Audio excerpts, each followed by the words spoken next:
આ વાહો થાબડ્યો ભગવાન શંકરાચાર્ય પીઠ દ્વારા એવા ભાવથી, એમના આશીર્વાદથી જે જવાબદારી, અથવા તો જવાબદારી પણ શું, આમ તો એ જીવન થઈ ગયું છે. પૂજ્ય બાપુ કહે છે એમની વાતમાં કે કથા પછી અમને ન હોય તો થાક લાગે. ઘણીવાર લોકો એમ કે, ખાસ કરીને વિદેશની જ્યારે યાત્રા હોય અને ઘણીવાર એક દિવસે કથા શરૂ થવાની હોય તો કોઈક એમ કે જેટ લેગ હશે, તમે થોડો આરામ કરી લો.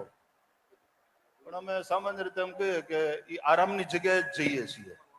વ્યાસપીઠ ઉપર જવું એ જ અમારે માટે આરામની જગ્યા છે. ગોસ્વામી તુલસીદાસજી પણ જ્યારે એના માટે થઈને પાયો પરમ વિશ્રામ કહેતા હોય, ત્યારે વિશ્રામ સ્થાન એકમ કવિબર વચસામ, એ વિશ્રામ સ્થાન ही है. એટલે વ્યાસપીઠ, એ તુલસી પીઠ, એ ધર્મપીઠ, એના ઉપર બેસીને જે કઈ સેવા થાય છે, જે સાધના થાય છે, ગોસ્વામી તુલસીદાસજી જ નહીં, અમને તો એવું લાગ્યા કરે કે અમે અમારી પોતાની હારે વાતો કરીએ છીએ. જેમ તુલસીદાસજીએ પોતાના મનને કથા સંભળાવી, એમાં સનાતન ધર્મ રક્ષક, એનો બાપુ એક અર્થ હું એવો કરું કે સૌથી પહેલા તો આપણે આપણા ધર્મની, એટલા નિજ ધર્મની રક્ષા કરવાની છે કે હું મારા આચરણને બરાબર જોતો રહું. મારા ધર્મની હું રક્ષા કરું છું કે નહીં, મારા કર્તવ્યનું હું બરાબર પાલન કરું છું કે નહીં. જે વ્યાસપીઠ ઉપર ભગવાને બેસાડ્યા છે તો એના પ્રત્યે વફાદારી સાથે, એના પ્રત્યેની નિષ્ઠા સાથે, સૌથી વધારે તો માણસ પોતે પોતાને માટે જવાબદેહ છે. પોતાની જાતને સતત પૂછતા રહેવું પડે. तो मैं स्वयं अपने धर्म की रक्षा कर रहा हूं कि नहीं. तो रक्षक का पहला तो अर्थ मैं यही लगाऊंगा. અને શંકરાચાર્ય ભગવાનના આશીર્વાદથી વ્યાસ પરંપરા, વશિષ્ઠ પરંપરા, મહર્ષિ વાલ્મીકીની, ગોસ્વામી તુલસીદાસજીની પરંપરા, એ પરંપરાને જ્યારે આગળ વધારતા હોઈએ ત્યારે એ ઋષિઓના પણ નિશ્ચિતપણે આશીર્વાદ સાથે આ કાર્ય પણ હવે આમ આ ધબ્બો પડી ગયો એટલે જરાક એમાં વધારે એનર્જાઇઝ થયા હોય ને એવું લાગે છે. સતત સનાતનની સૌ ચિંતા કરતા રહ્યા છે અને સનાતનની ચિંતા કરે ને એના માટે ચિંતન કરે એ જ સનાતની છે. પણ વાત એ છે, રક્ષા ધર્મની એટલા માટે કરવાની છે કે ધર્મ કમજોર નથી જેની આપણે રક્ષા કરવી પડે, પણ ધર્મની રક્ષા થકી જ આપણી રક્ષા સંભવ છે. એટલા માટે રક્ષિત ધર્મ રક્ષતી, રક્ષિત ધર્મ ही રક્ષા કરતા है. અને એટલા માટે આ રક્ષામાં અત્યારે વિશેષ કરીને વધારે આ દિશામાં સાવધાની સાથે અને વિવેક સાથે, બુદ્ધિપૂર્વક,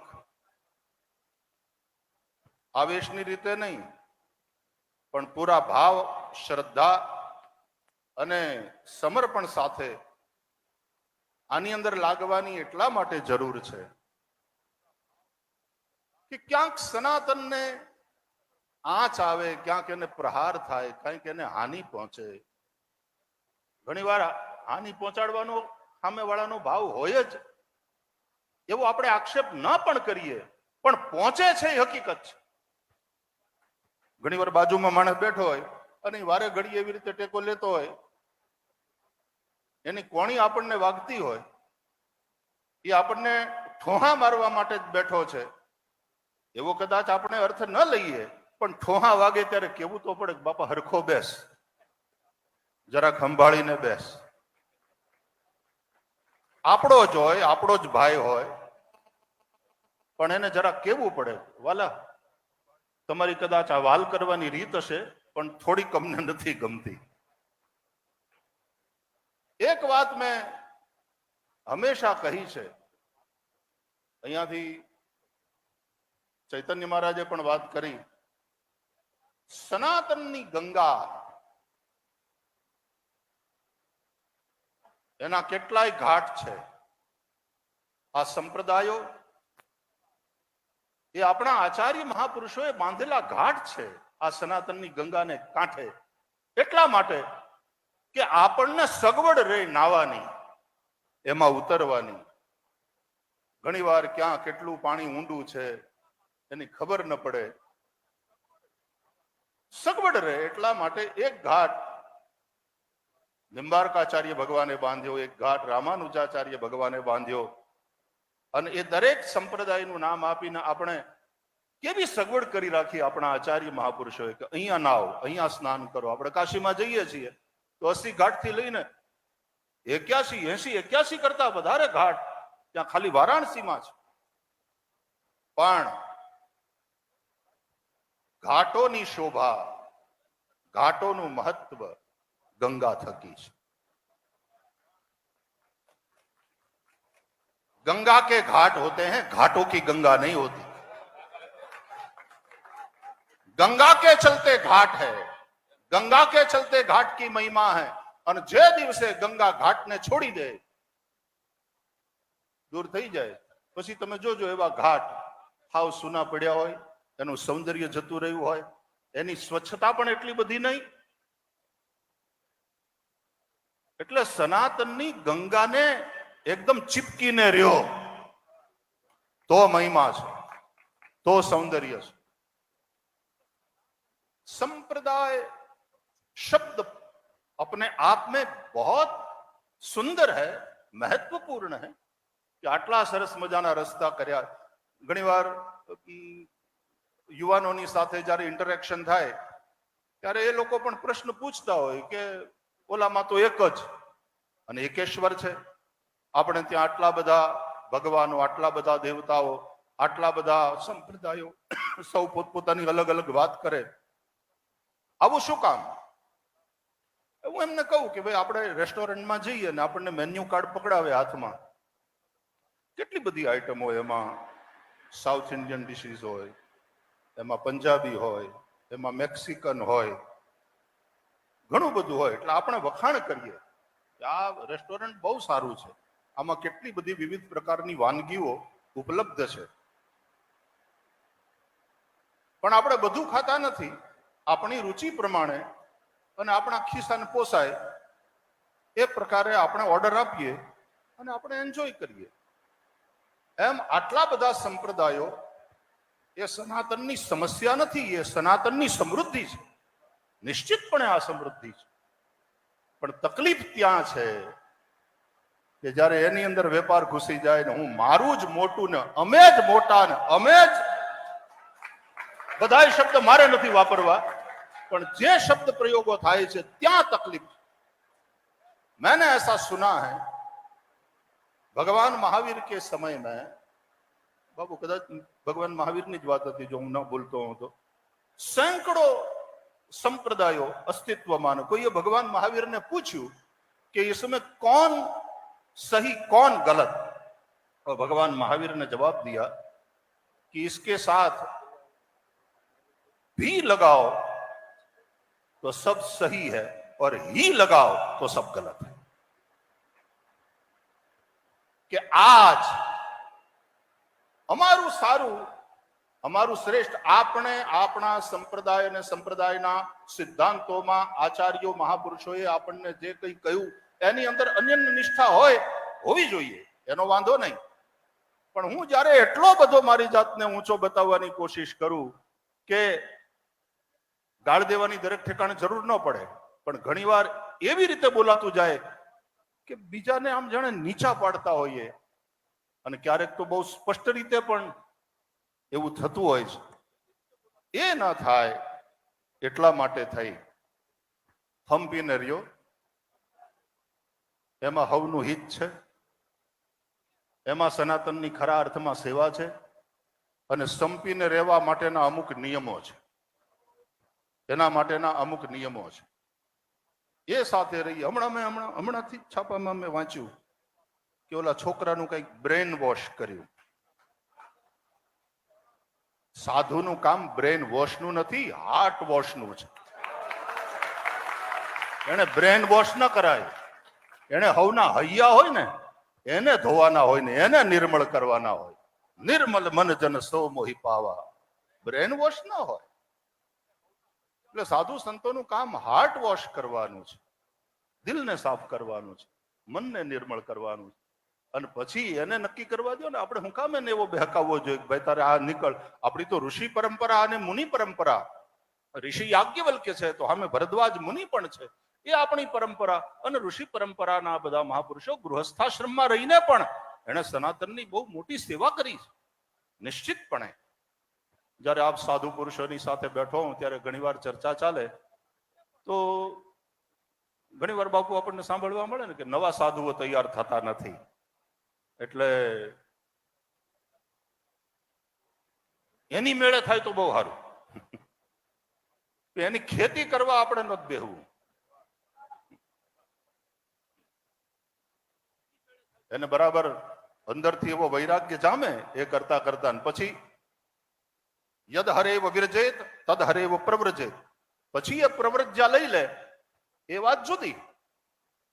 નહીં તો અત્યારે જે સમાજ ભણેલો ગણેલો છે, અત્યારે જે રીતે સમાજની વિચારધારા તૈયાર થઈ રહી છે, એમાં સાધુ સંસ્થા પ્રત્યેનો આદર ને શ્રદ્ધા એવી ને એવી ટકી રહે એ જોવાની જવાબદારી પણ સાધુ સંસ્થાની છે.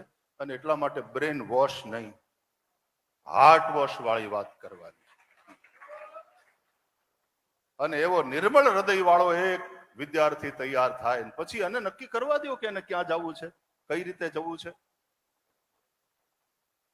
આ રીતે, કારણ કે પૂજ્ય બાપુને સાંભળવાના છે, પૂજ્ય જગતગુરુ ભગવાનને આપણે સાંભળવાના છે. એટલે સનાતન માટેની આ એક હું સમજુ છું કે સૈનિકો તરીકેની નિયુક્તિ છે. આપણે આ સેનામાં ભરતી થયા છે એવો ભાવ છે. ભગવાનનું પણ એક નામ વિશ્વક્સેન છે. અને વિશ્વક્સેન એવા ભગવાન અને એમાંય અમે એક પ્રકારના સૈનિક છીએ. શરણાથ બાપુ આપ છો, મુક્તાનંદ બાપુ છે, અહીંયા બધા સામે બેઠા છે. આ બધા કેસરિયા કરેલા સૈનિકો છે. અને સૈનિક જયારે કેસરિયા કરે એ પેલા કિલ્લામાં રહીને લડતા હોય, અને કેસરિયા કરે એટલે એ સુરક્ષાનો કિલ્લો છોડીને બહાર આવી અને યા હોમ કરીને એક મેં બહુ સરસ સાંભળેલું કોઈક જગ્યાએ કે કોઈ સંન્યાસી મહાપુરુષના ચરણ સ્પર્શ માટે થઈને બધા શ્રદ્ધા હોય એટલે ધક્કામુક્કી કરતા હતા. તો એમણે બહુ સરસ કહ્યું કે ભૈયા हमको दूर से प्रणाम करो, ओम नमो नारायण. बोले महाराज जी आपके पवित्र चरण स्पर्श से हम लोग अपने आप को पवित्र हुआ मानते हैं, तो आप क्यों मना कर रहे हैं. तो उन्होंने कहा कि मुर्दे को स्पर्श नहीं किया जाता, उससे कोई पवित्र नहीं होता. स्नान करना पड़ता है ना बेटा आप लोगों को. यदि मृत शरीर को आपने स्पर्श किया, मुर्दे को स्पर्श कर लिया, आप किसी के दाह संस्कार में गए स्मशान में, तो वहां से आकर के स्नान करना पड़ता है, तो उसको कैसे पवित्र. हाँ ठीक है, हम मुर्दे का भी बहुत आदर करते हैं. અને આમને આમ કદાચ ભલે બાંધતા હોઈએ પણ ઓલો ગુજરી ગયા પછી તો આદર કરે જ માણસ. क्योंकि मुर्दे को स्पर्श नहीं किया जाता बेटा, नहीं तो अपवित्र होते हैं. तो बोले बापू आप, स्वामी जी आप क्या कहना चाहते हो. बोले हम तो मरे हुए हैं, ये तो राख का ढेर है, ये तुम देखते नहीं, ये तो अग्नि में, ज्ञान की अग्नि में ये जला हुआ शरीर है. રાખના રમકડા મારે રામે રમતા રાખ્યા. એ ખરા અર્થમાં આમ રાખના રમકડા થઈને અમે તો ફરીએ છીએ. બાકી તો એ જ્ઞાનાગ્નિ દગ્ધ કર્માણમ તમાહુ પંડિતમ બુધાહ. એમ એટલા માટે તો આપણા સંન્યાસીઓ આપણી સંન્યાસ પરંપરામાં એ અગ્નિને પણ સ્પર્શ કરતા નથી.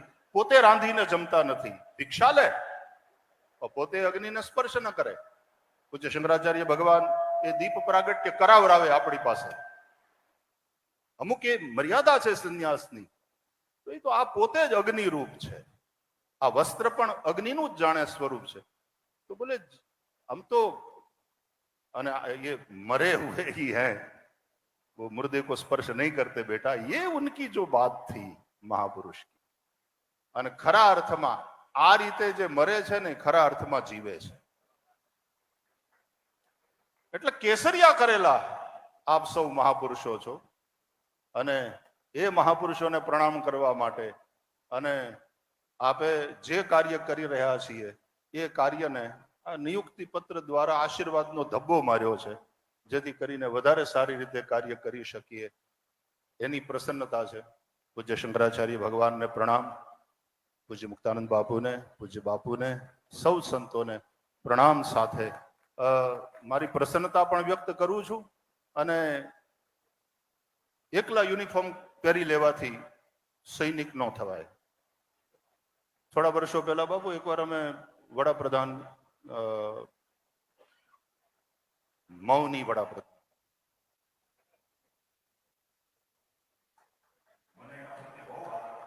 આપણા ભારતના એક કુશળ અર્થશાસ્ત્રી મનમોહનસિંહજી તો ત્યાં બેઠા હતા એમના હાઉસમાં, બીજા બધા પણ હતા સાથે. ને આપણે ગંગાજી માટે જ ગયા હતા કે ગંગાને રાષ્ટ્રીય ધરોહર ઘોષિત કરો. गंगा अविरल बहेगी तो बहुत हद तक वो अपने आप को खुद को निर्मल कर लेगी. तो गंगा ये अविरलता खत्म होती है तो निर्मलता भी एकदम जोखिम में आ जाती है.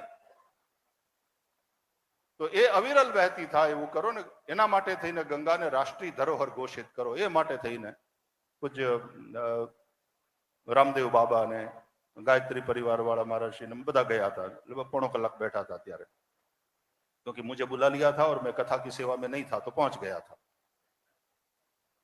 तो એમણે આશ્વસ્ત પણ કર્યા અને એ પછી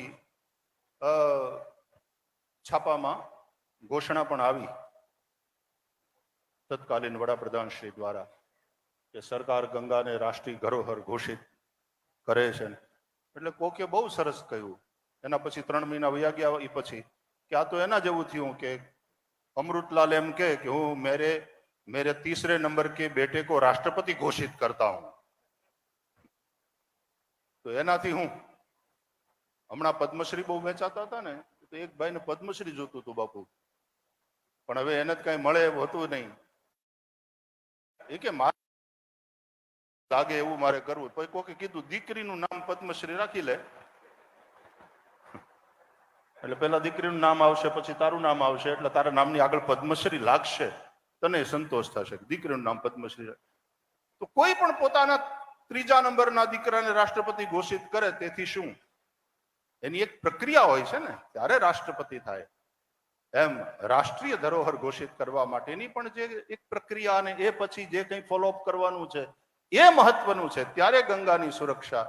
એમ અમે તો કામ કરતા હતા, જે કંઈ કામે હું એ પૂજા છે, અમારી સાધના છે. પણ પૂજ્ય શંકરાચાર્ય ભગવાને એને કોન્સ્ટિટ્યુશનની દ્રષ્ટિએ એને સિક્કો માર્યો અને આશીર્વાદ આપ્યા. निश्चित रूप से पूज्य जगत गुरु जी के आशीर्वाद से, आप सभी संतों के आशीर्वाद से जो कार्य कर रहे हैं और ज्यादा प्रभावक रूप में करते रहें, हम खुद भी प्रकाशित हों और उसके द्वारा यदि कोई मुड़ जाता है, हरिसम्मुख हो जाता है, तो उसकी भी प्रसन्नता जरूर होगी. जिस तरह से किसी डॉक्टर ने लिखा था, वी ट्रीट ही हील्स. बस અમે અમારું કામ કર્યા કરીએ, હિલિંગ પ્રોસેસ તો ઉપરવાળાને આધારે છે. પુનઃ એકવાર ભગવાન શંકરાચાર્યજીને પ્રણામ, આપ સૌ સંતો મહાપુરુષોને પ્રણામ. શ્રી સત્ય સનાતન ધર્મ કી